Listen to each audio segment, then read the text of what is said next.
the age of 80, you're just happy to be alive. So, you know, perhaps at that age, you don't care if your wife's driving you around everywhere. You're just happy to go out in the morning and come home at the end of the day. 90, it's party time, you know, you're living on borrowed time, I guess. And then when you get to over 100, you have to tell everyone about it. Yes, I'm over 100. Yes, I'm over 100. Yes, I'm over 100 now. Yes, got my letter from the Queen. Yes. I don't know what it is when you get to a certain age in your life and you're proud. It's strange, you go through like phases. When you're younger, you always add the half. It makes you sound older, you want to be older. So you always add the half. And then when you get to your 20s, you're just happy to be out of your teens, you feel more mature, so you tell everybody about it. Well, I'm not a teenager anymore. And they tell you as well, well, you're not a teenager anymore. So as though there's some kind of responsibility that comes with that. Which there is, I guess. I mean, I was a father in my early 20s and married in my early 20s. And then when you get to your 30s, you kind of try and lie about your age. You don't really want to tell people how old you are. So, because you know you're creeping up to 40 and there's this sort of invisible line that when you get to 40, you're on the way down again. So you don't really want to say too much about it. So when you get to the end of your 30s, you tend to not tell people how old you are. Then over 40, there's a bit of relief and, you know, maybe you're still in that phase a little bit, coming down to 50, and then when you get to 60, you just don't really care. And then I think when you get to like sort of 75, 80 is when you start telling people how old you are with pride. You know, you're proud of the fact that you're over 80, as though they should have given you some sort of medal for it. And something else that gets on my nerves is that when you park in a space like this that's designed for parents and child, and in a car like this, people drive past and they stare at you as if to go, how dare you park in there? Because they couldn't comprehend in their tiny little brains that just because you've got a Mustang, you do have 2 seats in the back. And it is possible, apart from the fact that it says baby on board in the back window, that you could possibly have a baby in your car. But no, she's too busy judging me just because I've got a car like this. She thinks I'm taking up her valuable space. I'm not like that. It gets on my bloody nerves. Miserable old dragon. Just because all she can afford is a crappy old Fiesta doesn't mean everybody is the same. Does it say crappy old Fiesta spaces only?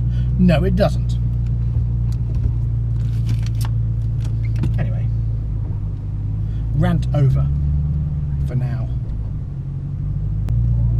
That's something else that I actually don't understand, is how people park their car with his little baby sitting in the seat out in the road. These spaces are designed so you can get a trolley down the side. Now when people are reversing out, obviously I could see him, but not everybody is that attentive. So he's left his child out in the middle of the road whilst he packs his shopping away. He didn't think maybe stick the child in the car first, you know, out of harm's way, and then put his shopping in the boot, especially as it's dribbling with rain. But no, too busy getting his shopping in and leaving his child sitting out in the road. So if anybody reverses up, they could easily smack into the child if they're not looking where they're going. I'm sure that's something to complain about them, wouldn't he? Ah dear, honestly, when people go shopping, they turn into imbeciles. They've got too many things on their mind. Oh, must get tomatoes, must get bread, must get my chocolate. Because Easter's coming up, so must fill my kids full of chocolate. No. Forget the car, forget the ability to drive. Let's just concentrate on my big fat stomach. There's something for car designers to think about, because obviously living in the world we do now, there's a shall we say larger proportion of larger people, and they don't think about those and their ability to drive. So quite often You know, you've got short little dumpy people who are quite large sitting behind the car, or sitting behind the steering wheel, and they're sort of up here like this with their stomach against the steering wheel. How can they drive like that? You know, they're like little Tyrannosaurus Rexes. How can they turn effectively with their stomach rubbing against the steering wheel? And I'm sure there's quite a proportion of drivers that have this problem. You know, it's not just women, it's men as well. I used to know a guy. And the other thing is, I don't quite understand why larger people tend to drive small cars. Is it a psychological thing? Do they try and make themselves think they're not as big as they are? So by driving a small car, that psychologically makes them feel smaller? I don't know. But it's interesting. Perhaps in the future, once my dissertation is finished, that could be a future study for me. To see whether there is some kind of connection between people's psychological view of themselves and their need to buy a small car. Perhaps it's nothing to do with that at all. Perhaps it's just that they want a small car, they don't like big cars. I don't know, but it's a fascinating subject.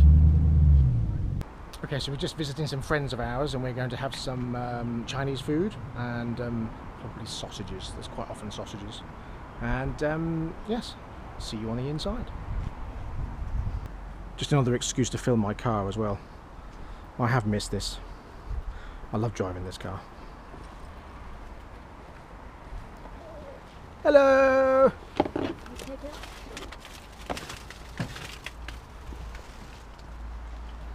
See, this is how simple it is to get a baby in and out of a Mustang. Easy, isn't it? Especially for you, you just sit there. Come on. Oh, that's your bit done, is it? You've got the changing bag. Oh, right, okay. Okay, I've just given myself a heart attack because I've just walked around the back of the car and look how disgustingly dirty it is.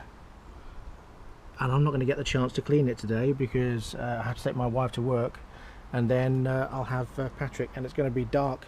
So I'm not going to be able to clean it today. That's terrible. What are we going to do, monkey? What are we going to do? I might actually just give it a clean whilst you're sitting in the car. What do you reckon? You can watch, can't you? I don't care if it's dark. Sitting there nice and calm, aren't you? He's always calm. That's You are, aren't his you? unfailing grace. You're a lovely Mark. little boy. He's got such a good disposition. Yes. You haven't you? What's that little scowl? Are you thinking I don't normally watch this on TV? Yeah. So where are the cars, aren't you? I can't hear any burnouts going on. There's something not right here. Yeah. Yeah, there's no cars involved. Sorry. It's just a bit boring when Do you there's know, no car. my dad showed me his birth certificate because he. Are you tired? And it's got on there Rookery Corner Breadger. Do you think I've bought him a 1900s OS map? Right. She lives Yum. somewhere down here on this Yelsted Road. Yum. I don't go down there often enough Biscuit to from Paris. learn the place properly.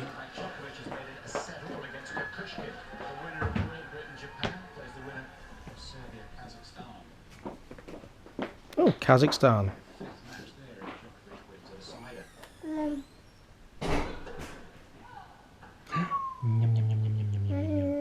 Yum.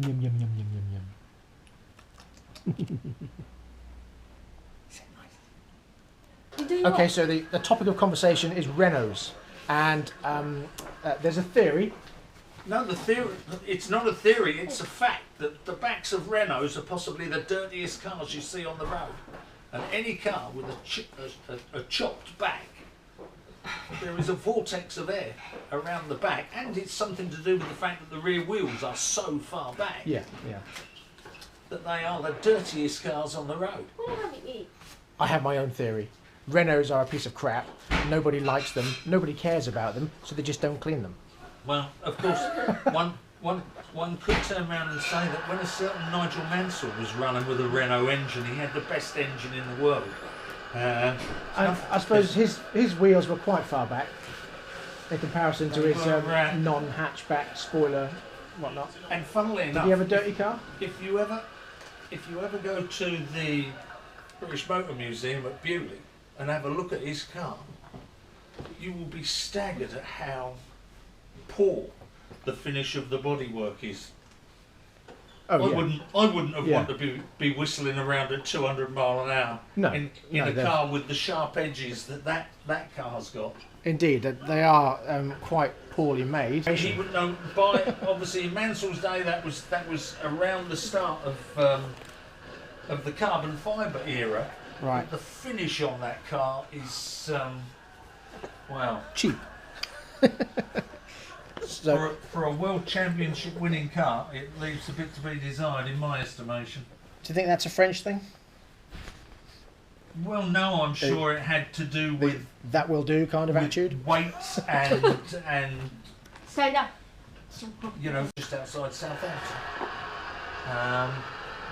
And whilst we were there on a day off, I managed. Don't eat that.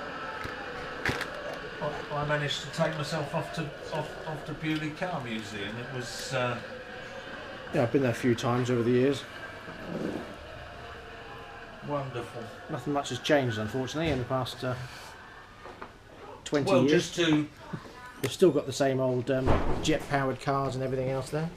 Nothing really new. What are you doing? Because they're unfortunately in Britain we haven't done anything since Thrust 1 and Thrust 2. No. We made the new world record and no. Nobody else has had a go, have they? No. Back in the days of the Craig Breedloves. Yes. Oh, yes, this is different, isn't it? Yes. Work them little knees. Old Patrick. Come on then. Work them little knees.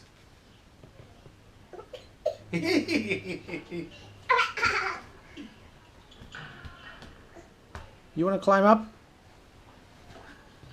Say, I'm prepared to do anything, Daddy. This is new. I'm free.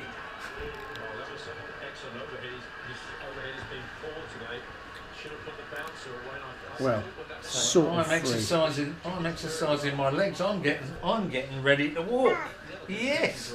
I'm free as ready in to walk. you've got a carpet. That's as free as you're going to be at the moment. You're going to tidy up? Okay, Patrick, put it in here. Put that in there. Hello? No, don't. No, not the rug. no, the rug stays here. That's it. How are you going to move it when you're sitting on it? Okay, put that, Patrick. Hello? Patrick. Say, I can hear you, but Dad, this is called ignore. Yes. Patrick. Put this in here. It's going to do it yourself. He said, no, I like this standing up, and look, I can pull this and it flicks back. And I haven't got any of these at home. No.